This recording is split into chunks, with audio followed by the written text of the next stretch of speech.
आज बनवणार आहोत उपवास स्पेशल छान असा कुरकुरीत साबुदाणा वडा। त्याचा आवाज तुम्ही ऐकू शकता किती कुरकुरीत आहे।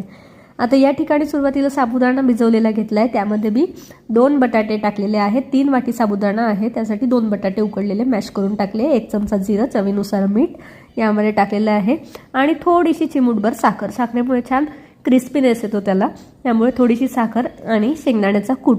आता हे छान आपण मिक्स करून घेऊया। तसंच मी मिरची टाकणार आहे, पण ती मी मिक्सरमधून थोडी भरड करून घेतलेली आहे।